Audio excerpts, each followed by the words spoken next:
Assalamualaikum warahmatullahi wabarakatuh. Kami dari kelompok 2 yang beranggotakan Niyamati Munirah, NPM 16, Agustiana Lailatus Sholihah, NPM 17, dan Tata Wulandari, NPM 88. Kami akan menjelaskan mengenai anggaran pendapatan dan belanja negara. Definisi dari APBN. APBN merupakan rencana keuangan tahunan pemerintah negara Indonesia yang disetujui oleh DPR. APBN ini berisi daftar sistematis dan terperinci yang memuat rencana penerimaan dan pengeluaran negara selama 1 tahun anggaran. APBN, perubahan APBN, dan pertanggungjawaban APBN setiap tahun akan ditetapkan dengan undang-undang. Dasar hukum dari APBN yaitu dalam bab 8 Undang-Undang Dasar 1945 Amandemen keempat pasal 23 yang mengatur mengenai anggaran pendapatan dan belanja negara. Struktur dari APBN yaitu ada 5. Yang pertama yaitu pendapatan negara dan hibah, yaitu terdiri dari pendapatan pajak dan penerimaan bukan pajak. Pendapatan pajak contohnya ada PPh, PBB, pendapatan cukai. Untuk penerimaan bukan pajak contohnya yaitu ada penerimaan sumber daya alam migas, pendapatan BUMN perbankan dan non-perbankan, ada pendapatan iuran dan denda. Yang nomor 2 yaitu belanja negara, yang terdiri dari belanja pemerintah pusat dan transfer daerah. Belanja pemerintah pusat yaitu contohnya ada belanja pegawai, belanja modal, belanja barang, subsidi, bantuan sosial.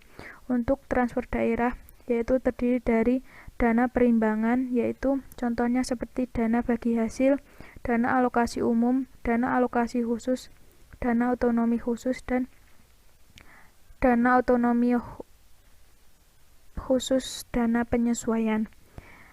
Selanjutnya yang ketiga yaitu keseimbangan primer. Yang dimaksud dengan keseimbangan primer yaitu total penerimaan dikurangi belanja tidak termasuk pembayaran bunga.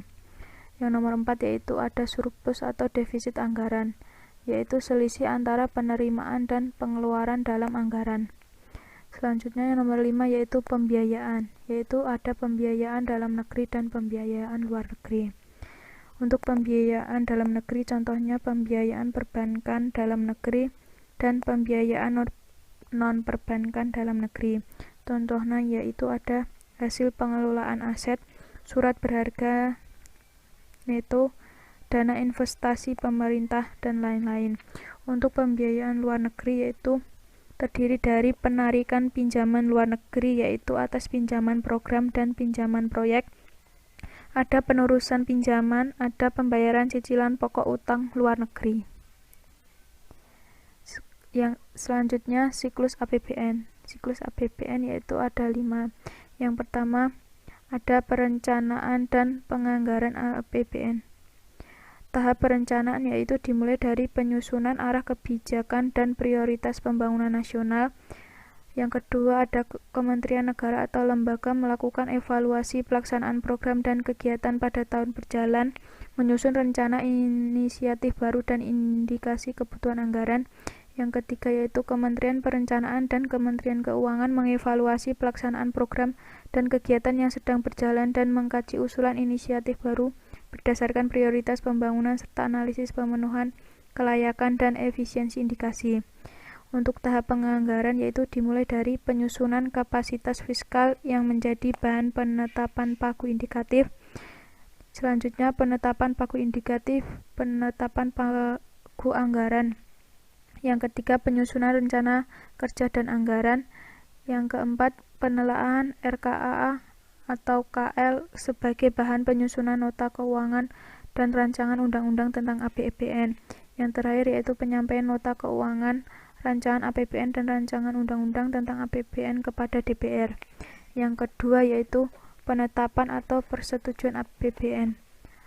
Dalam tahap ini berupa pembahasan rancangan APBN dan rancangan undang-undang APBN serta penetapannya oleh DPR yang selanjutnya disetujui oleh DPR. Yang nomor 3 yaitu pelaksanaan APBN. Dalam pelaksanaan ini APBN dilakukan oleh pemerintah dalam hal kementerian atau lembaga mengusulkan konsep daftar isian pelaksanaan anggaran berdasarkan Kepres mengenai rincian APBN dan menyampaikannya ke Kementerian Keuangan untuk disahkan. Yang nomor 4 yaitu pelaporan dan pencatatan APBN. Tahapan ini yaitu dilaksanakan bersamaan dengan tahap pelaksanaan APBN, yaitu pada 1 Januari sampai 31 Desember. Laporan keuangan pemerintah dihasilkan melalui proses akuntansi dan disajikan sesuai dengan tahun. Yang terakhir yaitu pemeriksaan dan pertanggungjawaban APBN. Dalam tahap akhir ini yaitu pemeriksaan dan pertanggungjawaban dilaksanakan setiap tahap pelaksanaan akhir. Pemeriksaan ini dilakukan oleh Badan Pemeriksa Keuangan atau BPK untuk pertanggungjawaban pengelolaan dan pelaksanaan APBN secara keseluruhan selama 1 tahun anggaran. Presiden menyampaikan rancangan undang-undang tentang pertanggungjawaban pelaksanaan APBN kepada DPR berupa laporan keuangan yang telah diperiksa BPK selambat-lambatnya yaitu 6 bulan setelah tahun anggaran. Kemudian terdapat Undang-Undang Nomor 17 Tahun 2003 tentang Keuangan Negara Proses dalam Daur Anggaran. Nah, daur anggaran sendiri merupakan suatu proses anggaran yang terus-menerus dimulai dari tahap penyusunan anggaran oleh yang berwenang.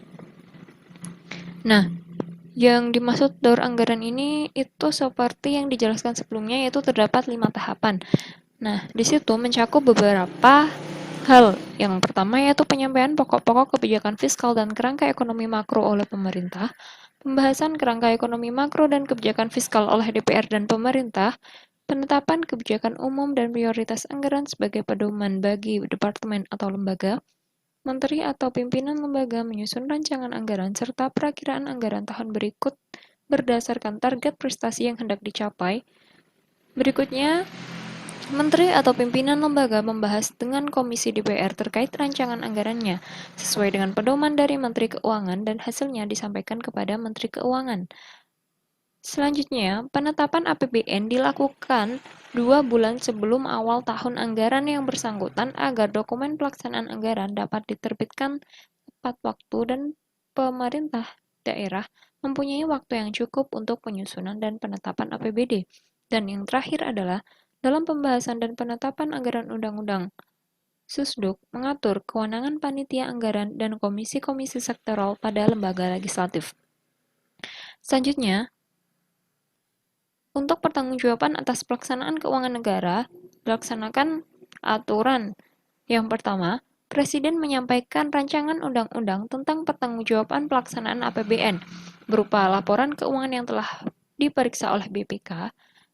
Nah, itu disampaikan kepada DPR selambat-lambatnya itu 6 bulan setelah tahun anggarannya berakhir. Kemudian, laporan keuangan itu setidaknya sampai dengan tahun anggaran pada tahun 2013. Itu mencakup laporan realisasi anggaran pemerintah, realisasi anggaran pemerintah belanja negara. Kedua yaitu neraca, yang ketiga adalah laporan arus kas, yang keempat catatan atas laporan keuangan, dengan dilampiri laporan keuangan perusahaan negara dan badan lainnya. Kemudian, laporan yang harus disusun oleh pemerintah selambat-lambatnya pada tahun anggaran 2014 sesuai dengan Peraturan Pemerintah Nomor 271 Tahun 2010, yaitu mencakup 7 hal: laporan realisasi APBN, laporan perubahan saldo anggaran lebih atau SAL, neraca, laporan operasional, laporan perubahan ekuitas, laporan arus kas, dan CALK, dengan dilampiri laporan keuangan perusahaan negara dan badan lainnya. Yang selanjutnya adalah fungsi APBN. Fungsi APBN tercantum dalam pasal 3 ayat 4 UU nomor 17 tahun 2003 tentang keuangan negara. Yang pertama, berfungsi sebagai otorisasi di mana anggaran negara menjadi dasar untuk melaksanakan pendapatan dan belanja pada tahun yang bersangkutan. Yang kedua, sebagai pengawas agar anggaran yang ada dapat digunakan untuk mengurangi pengangguran dan pemborosan sumber daya. Yang ketiga, agar anggaran dapat didistribusikan dengan baik dan memperhatikan unsur keadilan dan kepatutan. Yang keempat, sebagai perencanaan dan pedoman bagi manajemen dalam merencanakan kegiatan pada tahun yang bersangkutan. Yang kelima, anggaran pemerintah menjadi alat memelihara dan mengupayakan keseimbangan fundamental perekonomian.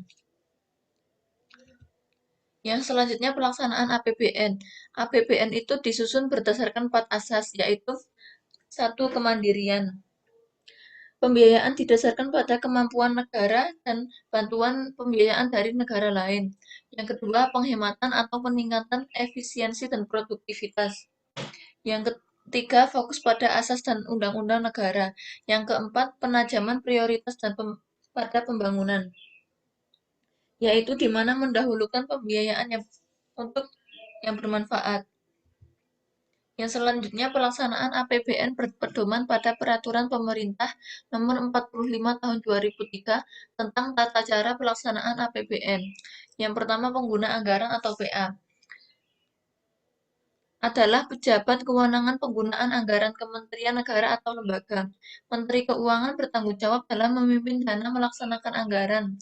Menteri Keuangan bertanggung jawab secara formil dan material kepada Presiden.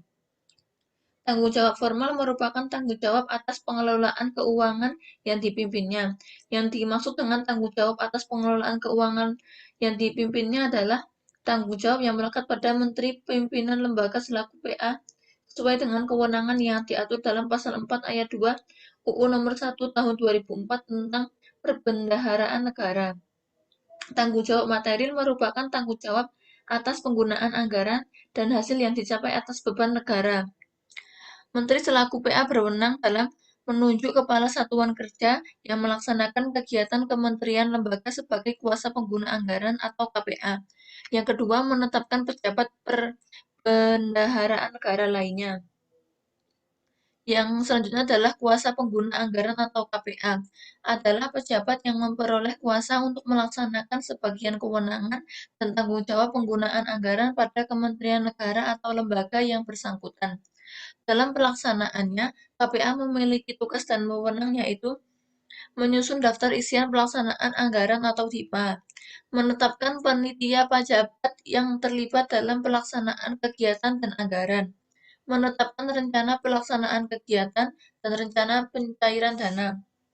Lalu ada tugas dan wewenang yang lainnya yaitu melakukan tindakan yang mengakibatkan pengeluaran anggaran belanja negara, melakukan pengujian tagihan dan perintah pembayaran atas beban negara, memberikan supervisi, konsultasi, dan pengendalian pelaksanaan kegiatan dan anggaran, mengawasi penata usahaan dokumen dan transaksi yang berkaitan dengan pelaksanaan kegiatan anggaran, menyusun laporan keuangan dan kinerja sesuai dengan peraturan perundang-undangan. KPA ini bertanggung jawab secara formal dan material kepada PA atas pelaksanaan kegiatan yang berada dalam penguasaannya. Selain pengguna anggaran dan kuasa pengguna anggaran, ada juga pejabat pembuat komitmen atau PPK, adalah pejabat yang diberi kuasa oleh PA untuk mengambil keputusan dan melakukan tindakan yang dapat mengakibatkan pengeluaran anggaran belanja negara. Yang selanjutnya ada pejabat penandatangan surat perintah membayar atau PPSPM adalah pejabat yang diberi kewenangan oleh PA atau KPA untuk melakukan pengujian atas permintaan pembayaran dan menerbitkan perintah pembayaran. Yang ketiga ada bendahara umum negara ataupun Menteri Keuangan bertindak sebagai bendahara umum negara ini. Menteri Keuangan mengangkat kuasa BUN untuk melaksanakan tugas kebendaharaan dalam rangka pelaksanaan anggaran dan wilayah kerja yang ditetapkan. Sekian dan terima kasih atas perhatiannya. Mohon maaf apabila masih terdapat kesalahan dan kekurangan. Wassalamualaikum warahmatullahi wabarakatuh.